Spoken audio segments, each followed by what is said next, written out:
En el capítulo, leamos el capítulo 2,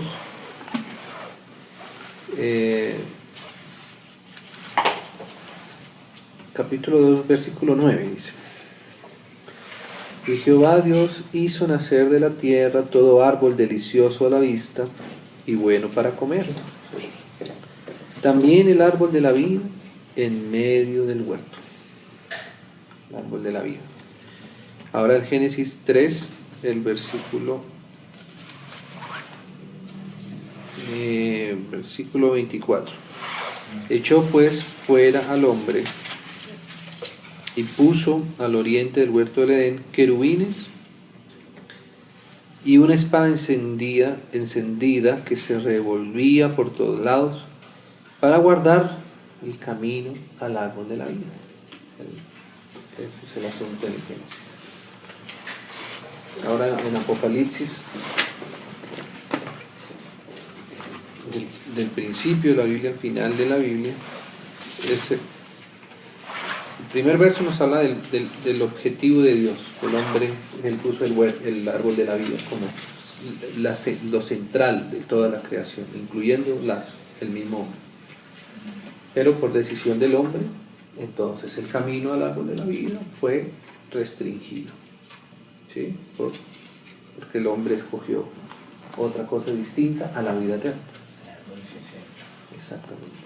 Sabemos que ese árbol pues es el Señor Jesús, ¿no? Dice, en Él estaba la vida. La vida era la luz de los hombres, pero los hombres amaron más las tinieblas. Y ese fue el asunto. Pero entonces en Apocalipsis, ahora al final de la Biblia, en el capítulo 22,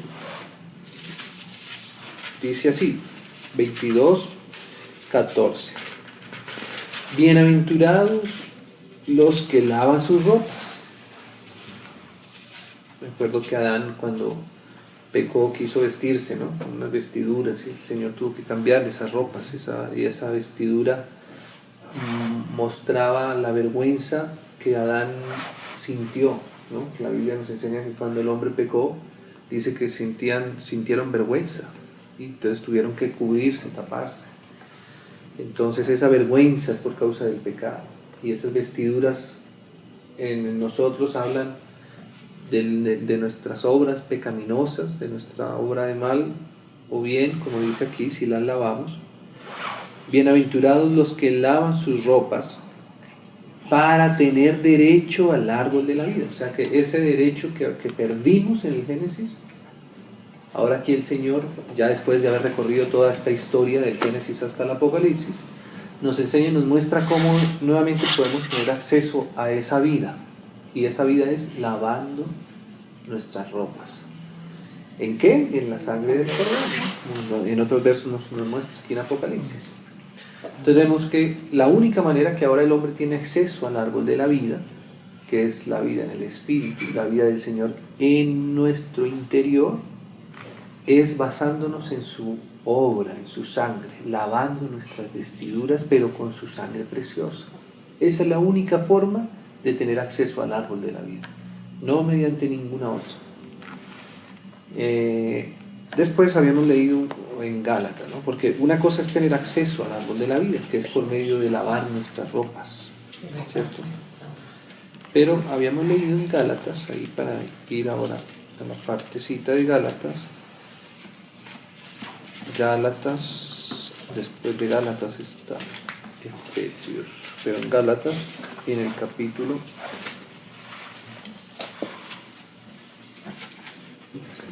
leamos Gálatas 2:20, ¿no? Dice así: con Cristo estoy juntamente crucificado. Ese es el acceso al árbol de la vida. Limpios, lavar nuestras ropas en su sangre, creer en la obra expiatoria del Señor. O sea, y todo lo que esto conlleva, ¿no? A nuestro arrepentimiento, el saber que fuimos o que somos pecadores y que necesitamos la sangre del Señor para limpiarnos. Y que la única manera de que nosotros seamos limpios no es limpiándonos por nosotros mismos, sino limpiándonos con lo que realmente es limpio, que es la sangre del Señor. Él fue el único limpio, es el único limpio. Su sangre es la única que realmente no está expuesta por causa del pecado. toda la demás sangre se ha derramado por causa del pecado mismo del hombre. Por eso es una sangre que ya tiene pecado, que ya está contaminada y no puede limpiarnos. Pero la del Señor es la verdadera limpia. Por eso es la única manera de que se nos abra acceso al árbol de la vida otra vez, es siendo conscientes de eso, arrepintiéndonos, naciendo de nuevo y todo esto. Entonces eso es: con Cristo estoy juntamente crucificado. Ya no vivo yo, dice, mas vive Cristo en mí. Ahora el Señor está en nosotros. Esa vida, ahora tenemos acceso a su vida, está en nosotros. Y lo que ahora vivo en la carne, o sea que ahora uno nace, pero uno puede nacer y quedar, digámoslo así, sin desarrollo, sin vida, ¿cierto? A veces hay enfermedades terribles, que la persona nace pero no puede expresar, no puede vivir, no puede, esa vida que le fue dada no la puede disfrutar. Entonces nosotros podríamos ser perdonados por la obra del Señor en la cruz, pero necesitamos vivir por su vida en nosotros, mediante la fe. Entonces hemos estado viendo eso, como nuestra vida, no, una vez nacemos de nuevo, no se sostiene por nuestra propia fuerza, porque en nuestra propia fuerza no somos capaces de permanecer ni un solo instante en la vida. Ahí rápidamente caemos. Por eso el Señor Jesús decía: si no come mi carne y no bebe mi sangre, no tenéis vida en vosotros. Y el comer, uno come todos los días, ¿cierto? Uno necesita beber todos los días. Y ese comer y ese beber por medio de la fe es lo que sostiene nuestra vida.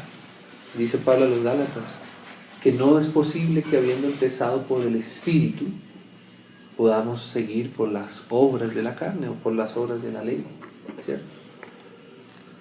Más bien necesitamos seguir sosteniéndonos en su gracia, en su fe, en la fe del Hijo de Dios, en la fe de la vida del Señor Jesús.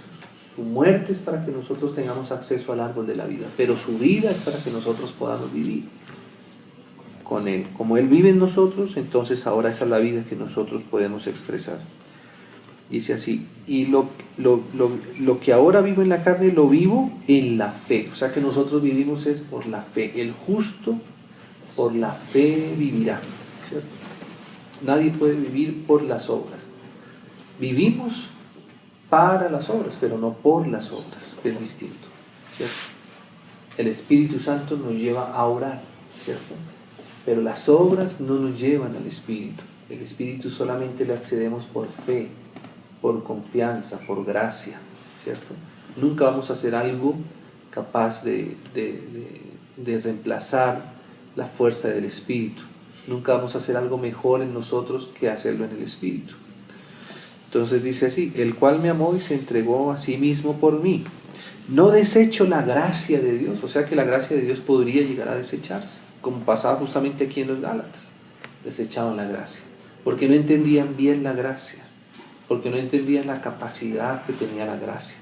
Y a veces porque no nos conocíamos a nosotros mismos.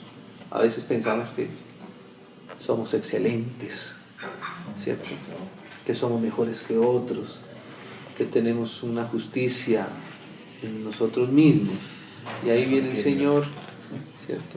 Y utiliza el hermano más pequeño, el hermano más débil, el hermano más que a nuestros ojos parece el más ignorante, y viene y nos descubre, y ahí nos damos cuenta que no somos nada sin el Señor, que si nos descuidamos un segundo y empezamos a confiar en nuestra prudencia, en nuestra sabiduría, en nuestros ejercicios espirituales, en nuestra fuerza, ahí al instante estamos flacos. Como el ejemplo que ponía el hermano Gino el fin de semana pasado, ¿no?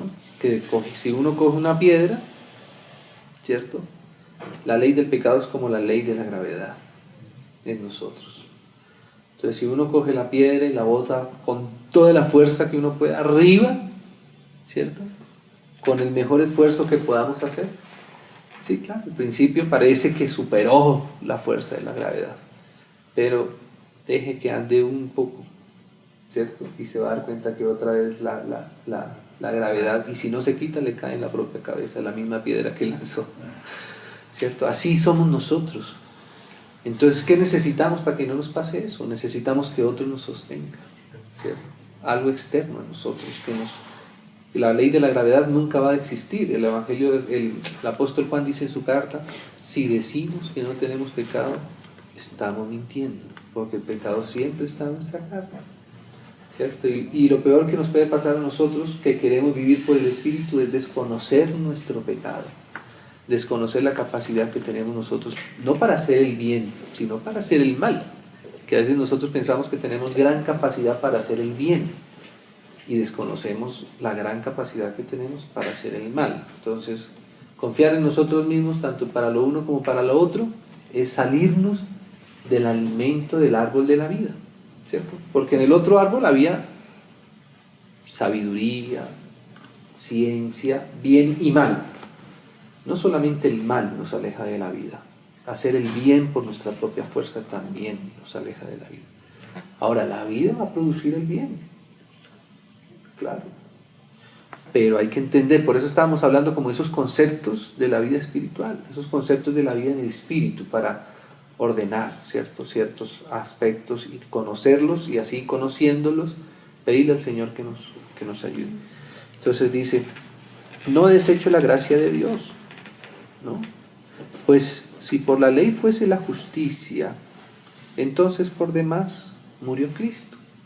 Entonces la manera de acercarnos al árbol de la vida es por lavar nuestras ropas en su sangre. Y de vivir en esa vida, de permanecer en esa vida, porque no sé si recuerdan mis hermanos la parábola del sembrador. ¿Se acuerdan que hay un caso en el que la semilla alcanza a brotar y a fructificar, pero después, ¿cierto?, se seca y tal? Entonces, ¿por qué nos secamos? Es porque desechamos la gracia. Leíamos en la vez pasada ese pasaje de Juan 15. Yo soy la vid y vosotros sois los pámpanos. Separados de mí, así como el pámpano no puede llevar fruto por sí mismo, eso es lo que a veces nos pasa a nosotros. Queremos llevar fruto y empezamos a vivir por los frutos, o sea, nos desprendemos de la vida que fluye por el tronco, por el árbol que es el Señor, y pensamos que podemos vivir para producir algo por nosotros mismos, y resulta que no. Entonces el Señor dijo que apartados de Él nada podíamos hacer y nada podíamos llevar. Pero qué precioso, el Señor dijo que Él es la vid y que en Él podemos tener frutos. Entonces ahora sí llega el momento de los frutos. Cuando estamos en la vida, y el Señor está comparando esto con algo tan visible para nosotros que es una masa, un frutal. Y hemos hecho muchos ejemplos, ¿no? Decíamos que si la matica no está en el fundamento correcto, aunque su semilla sea buena y sea pura, si tú la pones en el fundamento correcto no puede dar vida.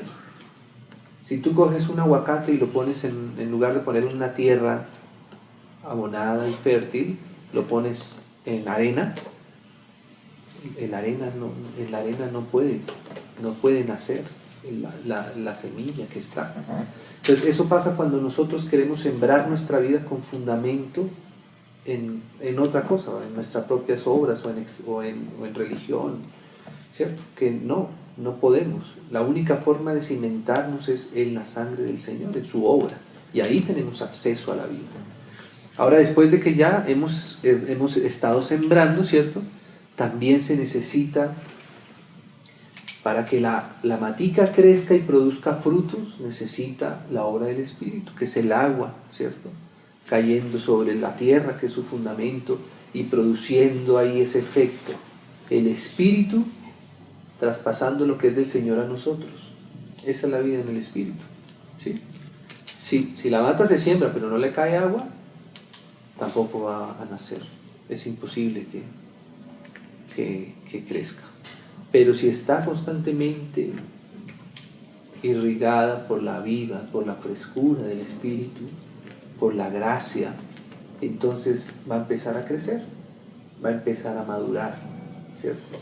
La vida nos habla acerca de eso, de la madurez espiritual. La madurez espiritual no es otra cosa que ser capaces de mantenernos en su gracia.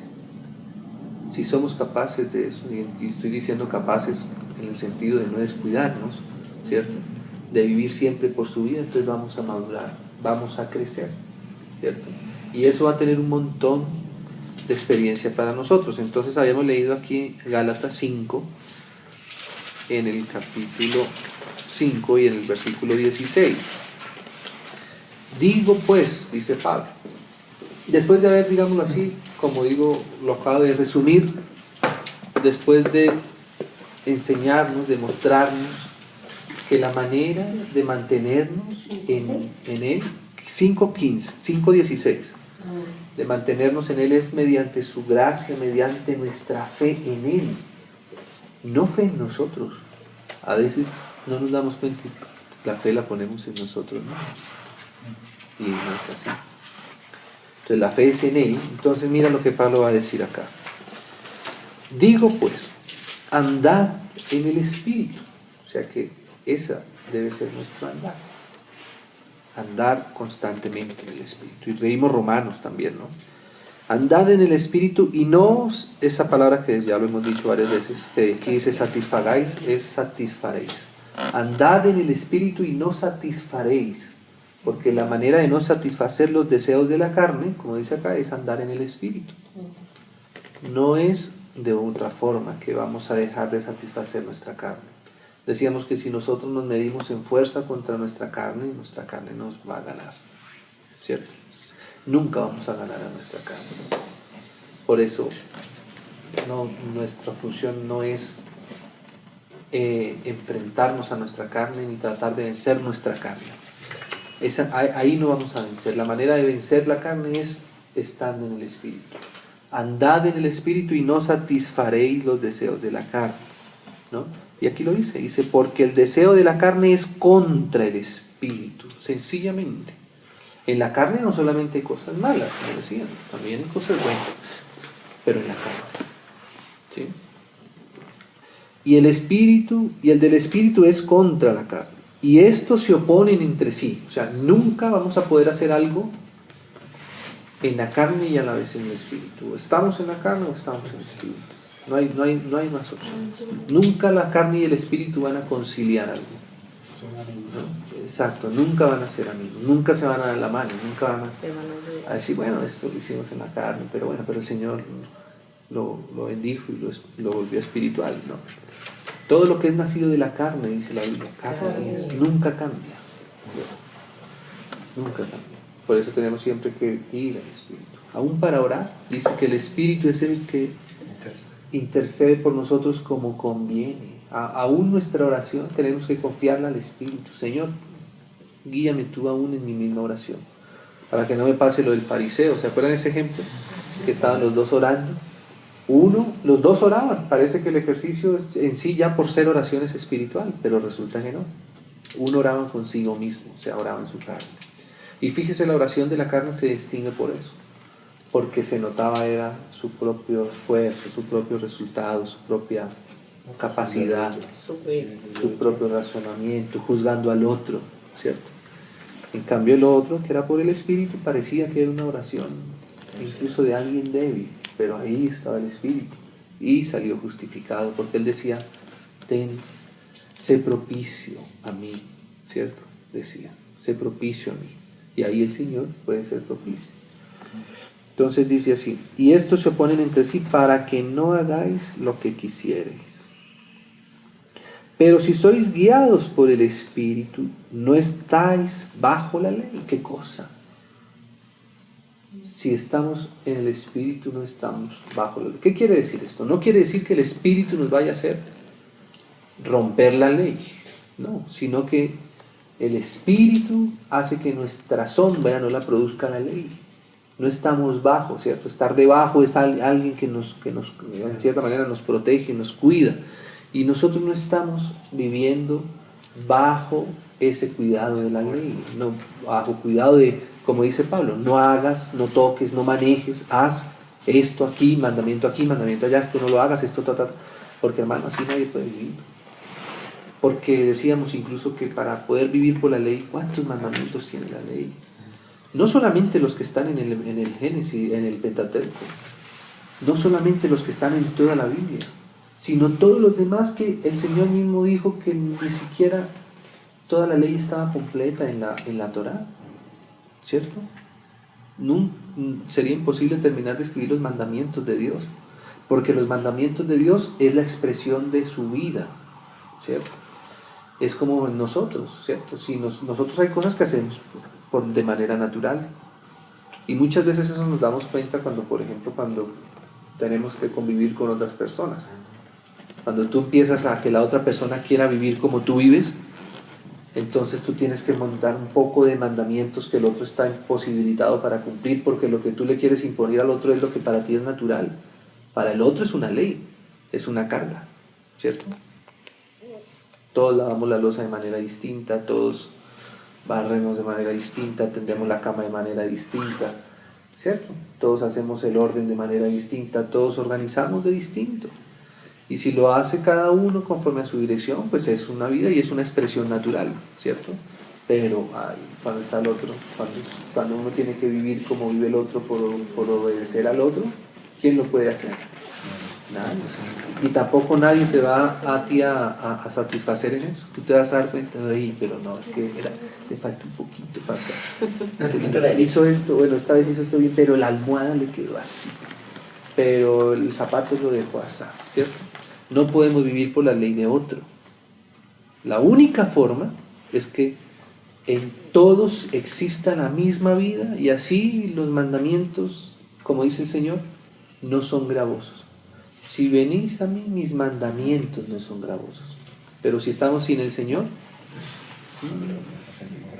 vaya a ver si somos capaces de hacer algo. Entonces por eso dice el Señor, dice, pero si sois guiados por el Espíritu, no estáis bajo la ley. Y manifiestas son las obras de la carne, y ahí habla de las obras de la carne. Pero queremos pasar a esto, dice así, versículo 22, más el fruto del Espíritu. Y aquí es donde queremos hoy ver algunas cosas acá. Si nosotros estamos en el fundamento adecuado para vivir en el Espíritu, que ya lo dijimos, es lavándonos en su sangre, lavando nuestras vestiduras en su sangre, arrepintiéndonos y todo lo que implica estar en la obra del Señor. Ahora, y si vivimos también por la fe cada día, o sea, si cada día podemos decir, Señor, tu gracia me sostenga, Señor, tu vida esté en mi vida, Señor, lo que ahora vivo no lo quiero vivir en la carne, lo quiero vivir por la fe del Hijo de Dios. Señor, haz que tu vida hoy pueda tener expresión en mí. Eso es, ¿cierto? Entonces, si eso todo está bien, si la matica se ha sembrado en el buen terreno, si ha sido regada con el agua que le conviene, la evidencia de la vida en el Espíritu nuestra, porque la vida en el Espíritu es una vida que es muy expresiva. La vida en el Espíritu es lo más activo que podemos experimentar. La única forma de que nosotros tengamos 100% certeza de que la vida se está dando de la manera adecuada es por los frutos, ¿cierto? Es por los frutos. ¿Cómo sabemos que realmente es un árbol de peras? Claro, sí produce peras. Claro, podríamos coger las semillas y llevar una muestra al laboratorio, meter un microscopio, ¿cierto? Poner con unos líquidos, y de pronto un científico, un botánico, va a decir, no, sí es un árbol de peras. Pero entonces, ¿por qué no da peras? ¿Cierto? Quiere decir que hay algo raro, hay algo que debe revisarse.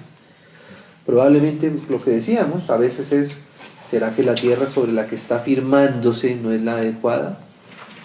Entonces, ese puede ser el problema de que no fructifique, que no se da cuenta que no se está lavando en la sangre, sino que a veces nos presentamos con nosotros mismos.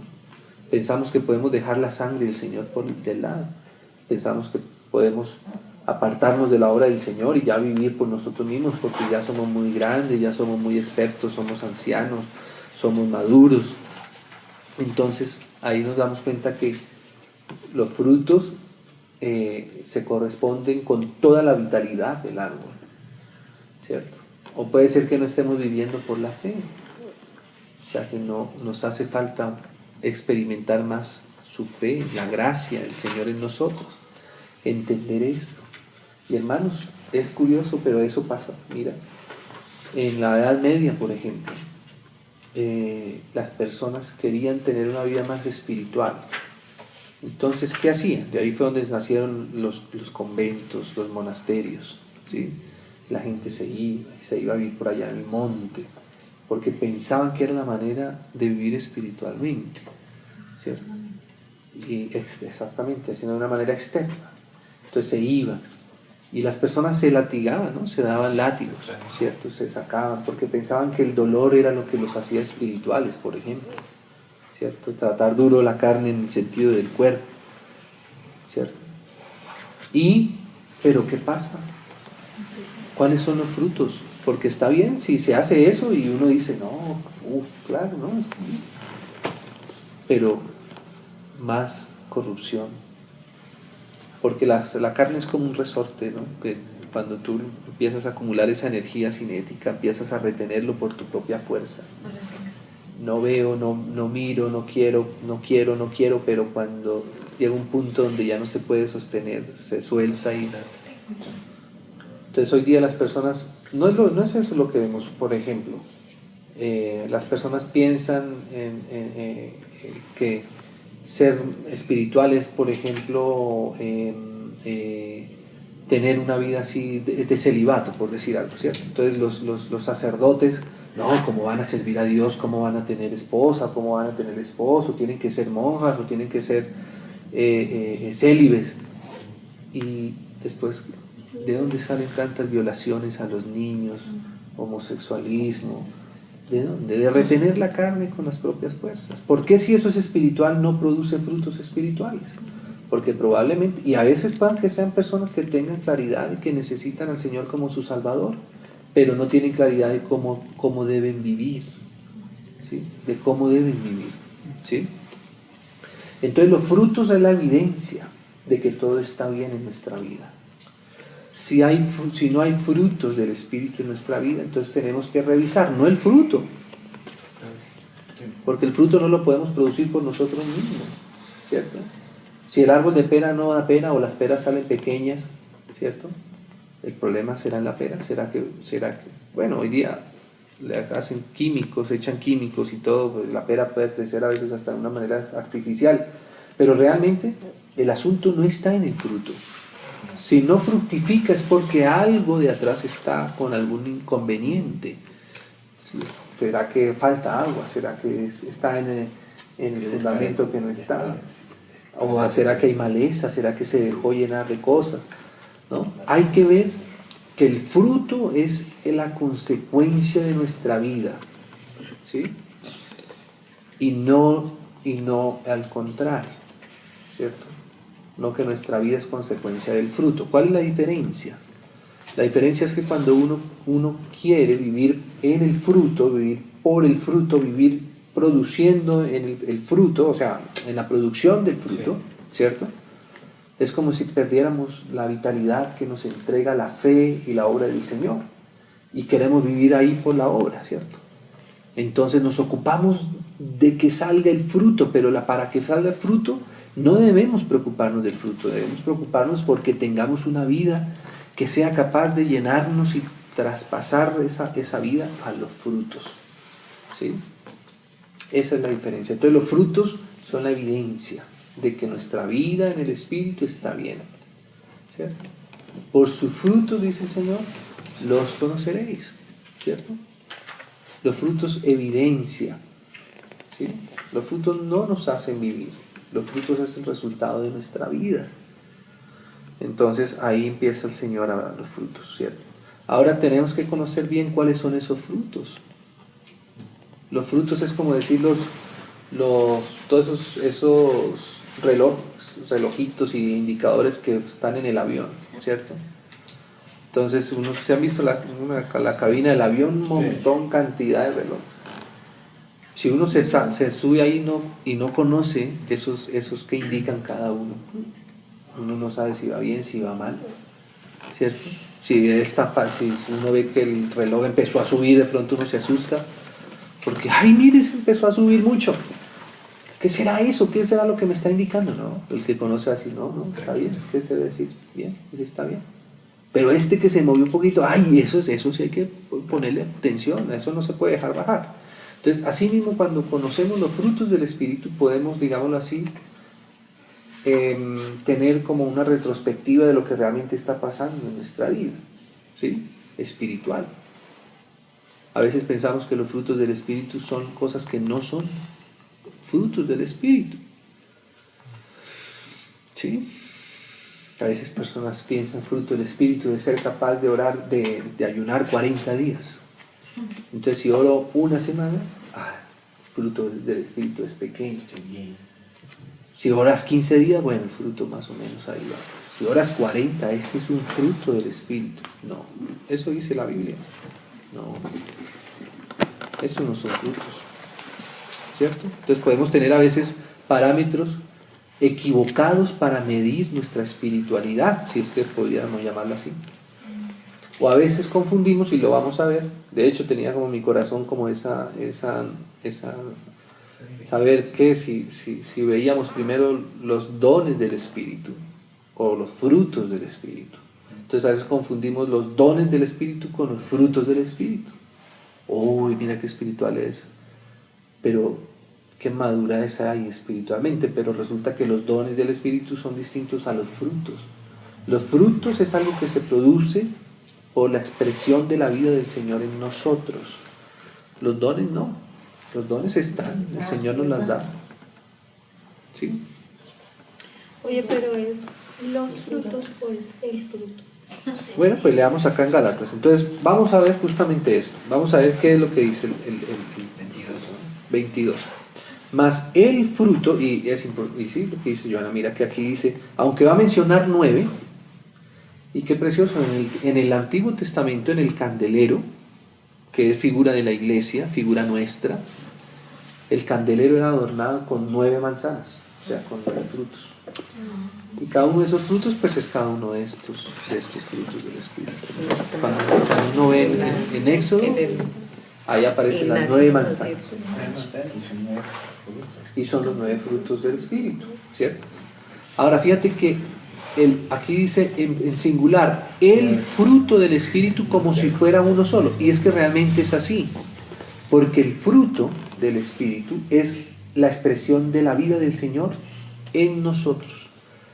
Digamos que quisiera decir, hermanos, que el fruto del Espíritu es que el Señor logre el resultado que Él ha esperado en nosotros. Y ese resultado no es un comportamiento. Ese resultado es que hayamos sido conformados a la imagen de su Hijo. O sea, el fruto del Espíritu es convertirnos, digámoslo así, transformarnos, hacernos como es su Hijo, ¿cierto? Ahora, en ese fruto, claro, pues hay una diversidad de expresión, ¿sí me voy a entender? Pero el fruto en singular se refiere a que ese es el Señor el que es nuestro fruto. Nuestro fruto no consiste en hacer cosas o en llegar a ser capaces de. Nuestro fruto es ser conformados como el Señor. Y justamente eso estaba recordando, que el Señor dice así, dice, venid a mí todos los que están cansados y cargados y yo os haré descansar, ¿cierto? Y aprended de mí, dice el Señor, aprended de mí.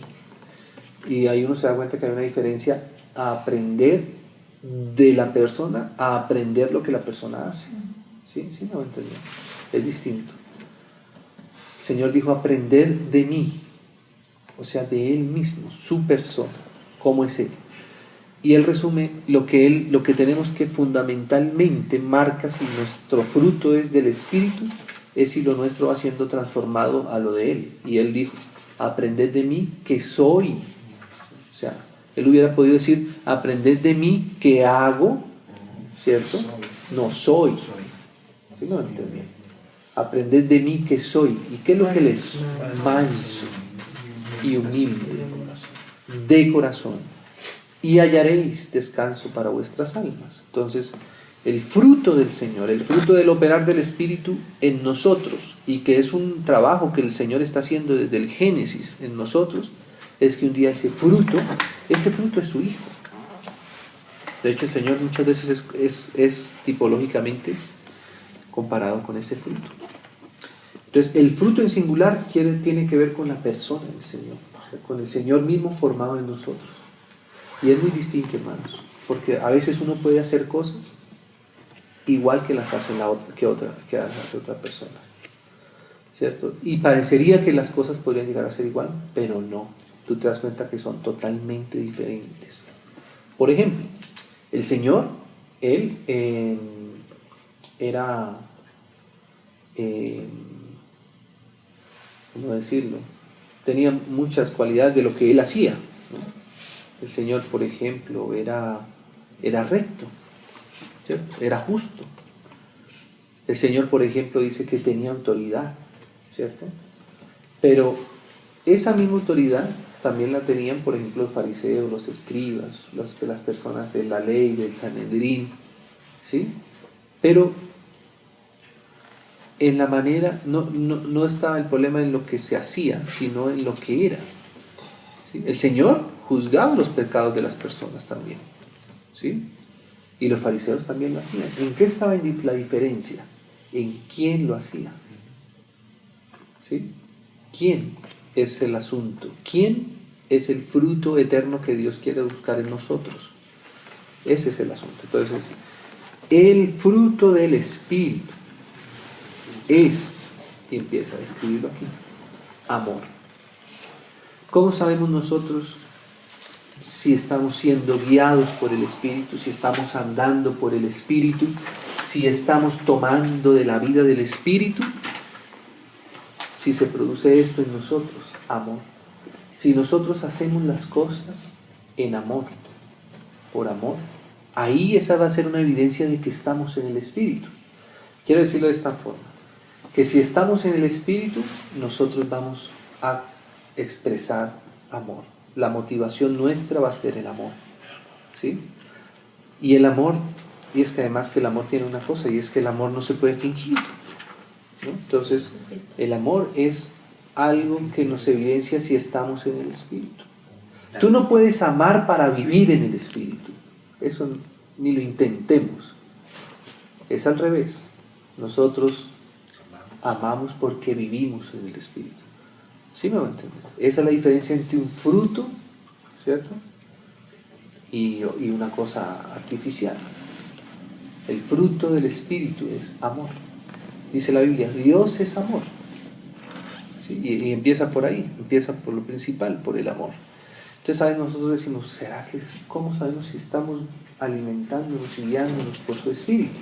Si hacemos las cosas en amor, si el fruto es amor, y tú te das cuenta que entre uno más está en el Señor, viviendo por su Espíritu, como ya hemos dicho en las reuniones pasadas, uno ama más, se despierta un amor en uno, que uno a veces hasta uno dice, ¿de dónde me sale este amor? Si antes yo era todo parco, todo opaco, todo hasta despreciaba. Y cuando el Señor empieza a alimentarnos por su Espíritu, tú amas a lo que antes incluso llegabas a aborrecer, ¿sí? Antes, por ejemplo, te molestaba, por ejemplo, las personas que estaban en enfermedad, por ejemplo. Y de pronto empiezas a dar cuenta que el Señor empieza a darte un amor especial por las personas que están, por ejemplo, pasando por una situación de salud crítica, o por los más ancianitos, ¿cierto?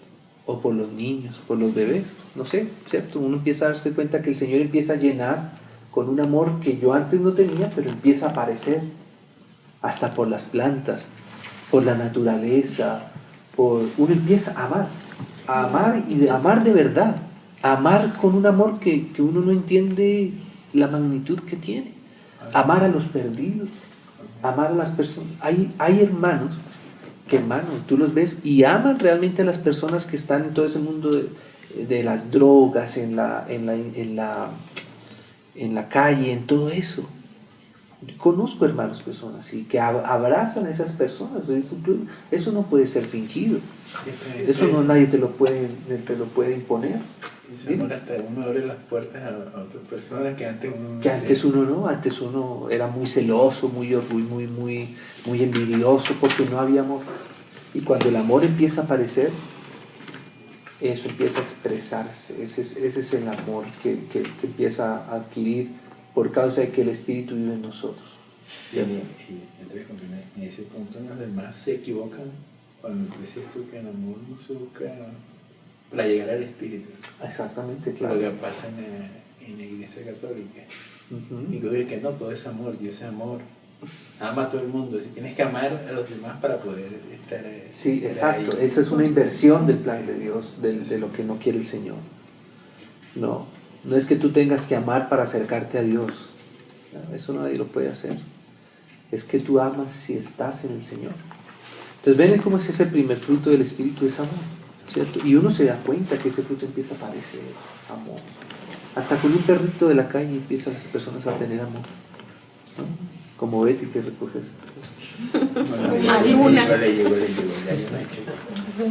¿Cierto? No, pero pasa eso, hermano. El Señor empieza a dar una sensibilidad especial por las cosas que Él ama. Porque el amor, todo lo que el Señor hizo, ese es amor. Cuando uno está con el Señor, ¿cierto? Cuando uno empieza a amar hasta una florecita pequeña, uno empieza, ay, qué belleza, mira esta flor, mira este color. Antes la pisaba, la escupía, no. Pero cuando empieza el Señor a poner conciencia, empieza uno a amar a todos, ¿cierto? Ahora, ¿qué es el amor? ¿No? ¿Cuáles son todas esas evidencias del amor? A veces uno piensa que el amor es solamente cosquillitas o solamente regalitos. Entonces no sé si alcanzamos, pero bueno, rápido ahí si vamos a 1 Corintios en el capítulo 13. Ahí podemos entender un poco, bueno, porque es que a veces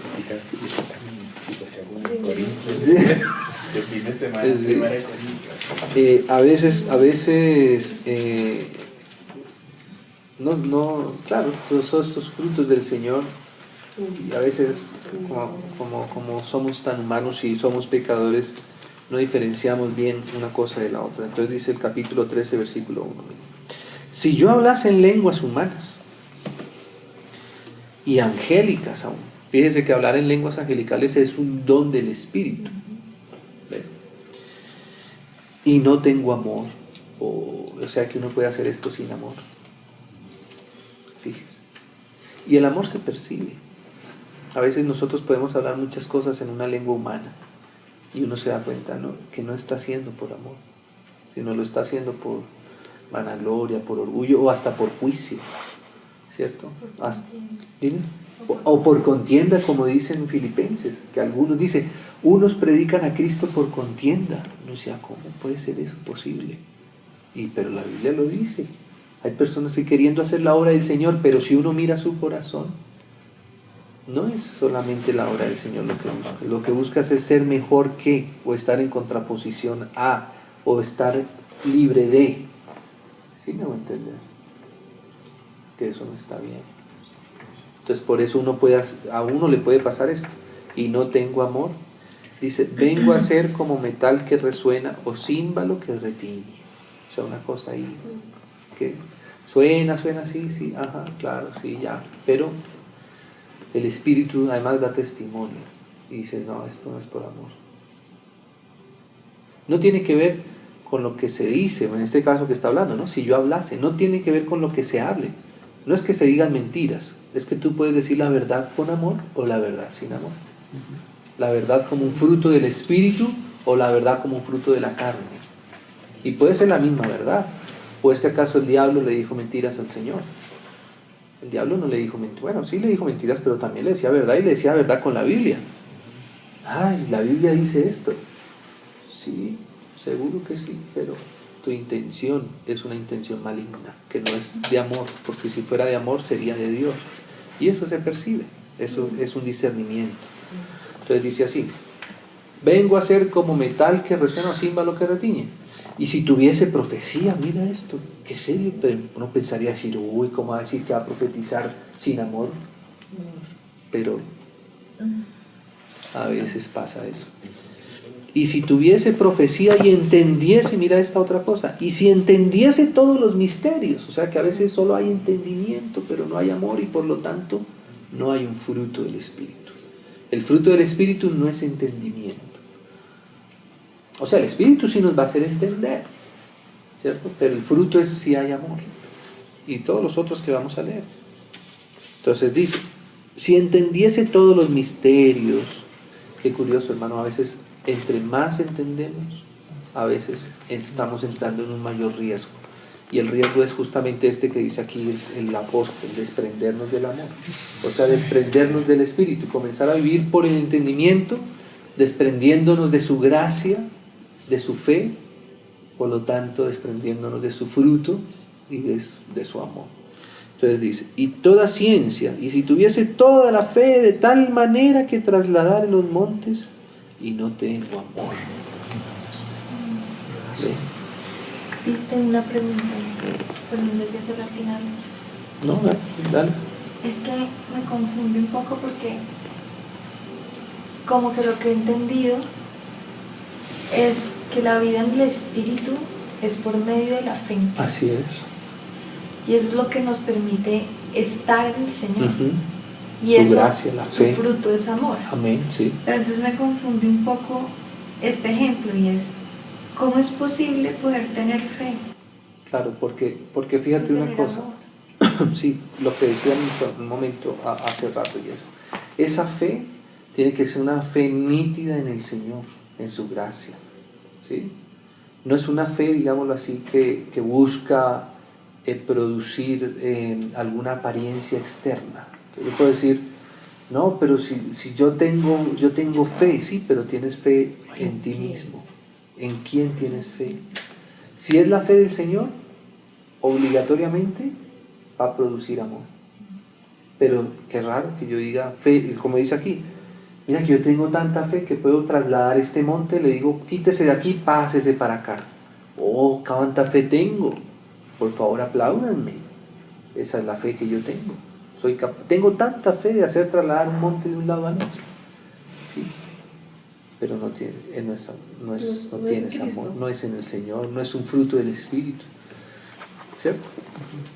Porque la fe también al mismo tiempo también es un don. Ahí en el capítulo 12 ahí va a decir, ¿no? A otro fe, dice, pero son dones.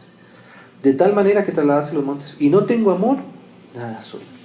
O sea, eso es lo que el Señor busca. Nuestros frutos, a veces los frutos que queremos presentarle al Señor, son frutos que el Señor no se puede comer, porque no son frutos que son del Señor. Son cosas que no son frutos realmente. Mira esta otra, dice, y si repartiese todos mis bienes. Uno podría pensar que un fruto del Espíritu es repartir sus bienes, pero no está en Gálatas. Claro, sí, está la bondad, por ejemplo. Pero a veces, ¿o es que acaso el Chapo Guzmán y Pablo Escobar no repartían sus bienes? Entonces uno podría pensar, uy, no, una persona muy espiritual, mira, reparte. Está repartiendo, ¿cómo es dadivoso? No, es que el Señor, hermanos, a veces hay cosas que para nosotros son muy importantes y para el Señor no tanto. O más bien, que queremos a veces con algunas cosas engañar al Señor. Y el Señor no cambia una cosa por la otra. Entonces dice, y si repartiese todos mis bienes para dar de comer a los pobres. O sea que alguien que pueda estar dando de comer a los pobres piensa que está mostrando mucho amor. Y probablemente pueda llegar a ser un amor natural, carnal. Pero delante del Señor, hermanos, eso es una ficción. Eso es una mentira. El Señor no va a comer un fruto que no sea verdadero. Entonces dice así, y no tengo amor, y si entregase mi cuerpo para ser quemado, ahí no hay personas que se han entregado por cuántas causas, ¿sí? Pero es un fruto del Espíritu, o es solamente, como decía el hermano el fin de semana pasado, o es solamente una solidaridad de género, ¿sí? Tal persona se entregó por los negritos, ¿sí? Pero era solamente una solidaridad de raza, no entregó su cuerpo por el Señor. ¿Sí me va a entender? Entonces, ahora claro, el Señor nos puede llegar a hacer entregar nuestra propia vida, por supuesto. Pero si es del Espíritu, tiene valor. Si no, hermano, mejor salga corriendo y no se deje coger. ¿Sí o no? Mejor ser cobarde. Si no es un fruto del Espíritu, no reparta tanto. Más bien vaya al Señor y empiece a ponerse debajo de su sangre, a humillarse en la presencia del Señor, a reconocer que usted es un pecador, que no hace nada bueno por usted mismo, que necesita ser perdonado, ser lavado por su sangre preciosa. Empiece a vivir por la fe en la vida del Señor que está en usted. Deje de dárselas porque tiene dinero para repartir. Usted no es rico delante de los ojos del Señor, y si usted reparte sus riquezas no le sirve de nada si no es por la vida del Espíritu, porque eso es lo que realmente tiene valor. Ah, ¿sí? Ah, entonces mira, ahí la textual dice más. Así sea por Cristo, no. No, es que si es por Cristo nunca va a ser por vanagloria. No es posible que una persona sea cada vez más espiritual y al mismo tiempo sea más vanagloriosa, más orgullosa, más fuerte, más impositiva. No. Por eso recordamos ese verso: aprended de mí que soy manso y humilde. La evidencia de la vida espiritual es la mansedumbre y la humildad, ninguna otra cosa. Y eso, claro, se expresa, por ejemplo, en este caso el amor. Y no tengo amor, de nada me sirve. Qué cosa, de nada me sirve. Todo eso sí. Todo eso, si no es del Espíritu, si es por ti mismo, si en eso te vas a vanagloriar, si en eso piensas sacar pecho delante de Dios o delante de los demás, si en eso piensas volverte el modelo para los demás, qué feo, hermano, qué tristeza eso. Y eso pasa, nos pasa a veces hasta con el mundo. A veces no nos damos cuenta, no somos cuidadosos con los que están en el mundo, ¿cierto? Entonces nos ponemos como ejemplo, pero no de una manera, no que ellos nos vean como ejemplo, sino que nosotros nos ponemos como ejemplo para despreciarlos a ellos. Y ahí se da cuenta que no es por amor que estamos hablando de la Biblia, ¿cierto? Sino que es por vanagloria muchas veces. Entonces dice así: y no tengo amor, de nada me sirve. El amor es sufrir. ¿Ven? El amor es sufrir. ¿Qué quiere decir esto? Que nosotros vamos a estar dispuestos a sufrir por ese amor. ¿Sí? Si no somos capaces de sufrir por ese amor, quiere decir que ese amor no era el amor del Espíritu, no era un amor así, era un amor por conveniencia tal vez, ¿cierto? Porque uno ama lo que le hace sentir bien. Por eso decíamos, un fruto del Espíritu es el amor. Pero aquí me dice que el amor es sufrido, o sea que a veces pueda que tengamos que sufrir aun cuando estamos experimentando el amor. O más bien, ¿somos capaces de sufrir por lo que amamos o no? Sí. Si es así, es del Espíritu, es del Señor, si somos capaces de, ¿cierto? Pero a veces no, a veces decimos, no, yo te voy a madrugar por eso. Yo te voy a trasnochar por eso. Yo te voy a dejar de ir a trabajar por eso. Yo te voy a dejar de... Sí, yo me voy a poner a gastar en eso, ¿cierto? Ahí uno se da cuenta que a veces el amor, para manifestarse ese amor de verdad, tenemos que pasar por ese sufrimiento en nuestra alma. Señor, esto me duele, pero te amo. Señor, y aunque esto me duela, lo voy a superar. Pero si no es así, entonces cuidado, ¿cierto? Cuidado. Porque a veces pensamos que el amor del Señor es solamente ese que nos hace saltar y aplaudir y qué felicidad, y a veces no. A veces el amor para el Señor vamos a tener que pasar por sufrimientos. A veces el Señor nos dice, no, si tú me amas, esto no. Y ahí viene el sufrimiento. Por eso, si somos capaces de sufrir por eso, hay un fruto. Entonces, una evidencia de si estamos en el amor del Señor a veces es eso, que nos cuesta un poquito, que tenemos que a veces sufrir un poquito, ceder de lo nuestro y darle espacio al Señor. Entonces dice así: el amor es sufrido, es benigno. ¿Qué cosa? Que el Señor tenga que dar esta claridad, porque no se han dado cuenta a veces que hay personas que aman, pero por ese amor son malignos. Dicen que aman y hacen mal. A veces hacen mal a lo que aman. Malsano. Son malsanos, sí. O sea, hay una intención maligna detrás de eso que le llamamos amor, ¿cierto? Pero, es que yo te pego porque te quiero mucho, te amo mucho, y por eso me da rabia, y por eso es que te... Sí, eso será. Ahí uno dice, es un amor que no es el fruto del Espíritu. Es amor de otra cosa, ¿cierto? Entonces dice, es benigno. El amor no tiene envidia. ¿Qué cosa? No tiene envidia. Si es el amor del Espíritu, no hay envidia. Hay, al contrario, hay apertura. No, tranquilo, no, por supuesto, no, cómetelo todo, no, ¿cierto? Pero cuando es un amor envidioso, ahí nos damos cuenta que eso no es del Espíritu. Si se descuadra alguna de estas, eso no es del Espíritu, ¿cierto? No es del Espíritu. El amor no es jactancioso, dice, no es una jactancia, ¿cierto? Todo esto, hermanos, a veces tiene que ser probado en nuestros corazones. No se envanece, porque a veces lo que amamos nos hace envanecernos, ¿cierto? O incluso a veces el sentirnos amados hace que nos envanezcamos, y ahí nos damos cuenta de eso, no es del Espíritu. No hace nada indebido. ¿Qué cosa? Qué precioso es. No hace nada indebido. Si es el del Espíritu, no hace cosas indebidas. Sabe hasta dónde es la medida exacta en cada cosa. No busca lo suyo. Qué precioso ese amor, ¿no? No busca lo suyo. Ese es el verdadero amor, hermanos. Uno se va dando cuenta que es así, ¿cierto? Y este otro, ¿no? No se irrita.